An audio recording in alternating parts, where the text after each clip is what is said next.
Welcome to the Ascent of Mount Carmel YouTube channel.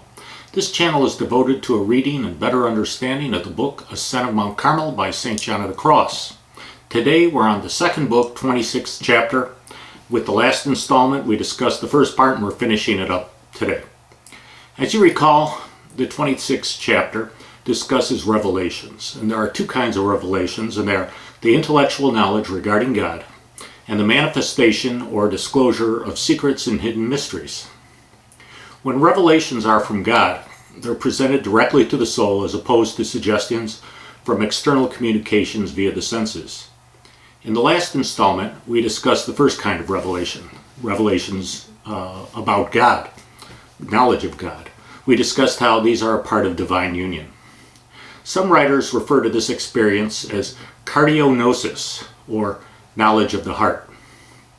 The second kind of revelation is the manifestation or disclosure of secrets and hidden mysteries, and these revelations involve information about creatures and all things that are lower than God, so therefore this is not a part of divine union. These revelations reveal the truth about things and of future events and happenings, and they're a part of prophecy. King Solomon listed the types of knowledge that can be received through revelations.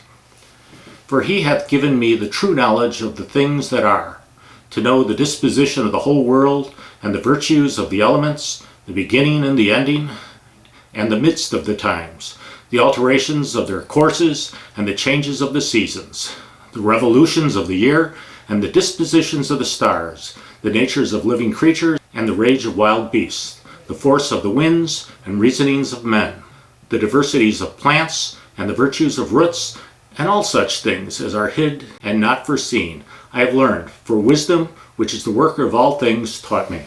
St. John tells us that the types of knowledge received in revelations are varied, but we should never expect that God will ever provide revelation so generally and broadly with anyone else as he did with Solomon. Some people have knowledge of things that are happening elsewhere. For example, at the moment of victory during the Battle of Lepanto, Pope Pius V was working with some cardinals hundreds of miles away from the battle when he suddenly interrupted his work and opened the window, and he looked up at the sky and cried out, "A truce to business! Our great task at present is to thank God for the victory which he has just given the Christian army." Both the kinds of revelations that we have discussed in this chapter come to rest in the soul passively, so that the soul doesn't need to do anything. Both kinds of revelations come when a person least expects it. Suddenly the person has a vivid understanding of something much more clearly than could be learned by words.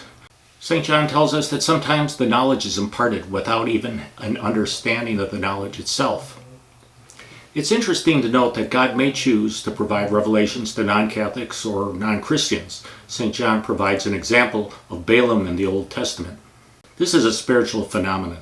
The soul sees things as though it were happening in its presence.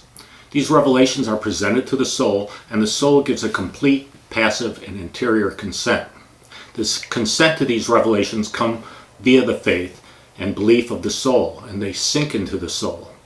Like other phenomena that we've discussed, revelations may also come from the devil. The devil may present his revelations extremely subtly, so that we must always be cautious and always reject them. And we must do so even if we don't know whether they come from God or the devil. The devil can't provide us with revelations in the same way that God does. God presents them to the soul and infuses them with love in our soul. However, the devil can mimic them through suggestions to us via our senses. In a very understated manner, he can implant his own revelations so firmly that it appears to the soul that they are true and they come from God. In this way, he can make us believe many falsehoods if we aren't humble and cautious. The power of suggestion can have a great influence over the soul, and especially when the senses are involved. The devil's revelations can have a great power and persuasiveness. St. John tells us that one of the devil's favorite revelations is to falsely represent to us the sins of others. And this type of information will probably harm our soul because it causes us to judge the souls of others.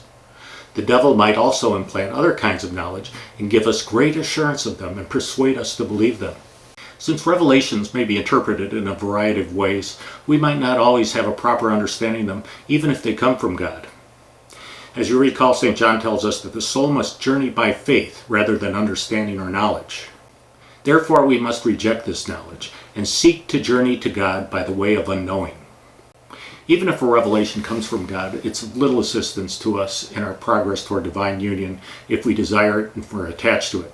And if we aren't scrupulous in rejecting it, it can also do us some harm. So we need to reject these revelations regardless of whether they come from the devil or come from God.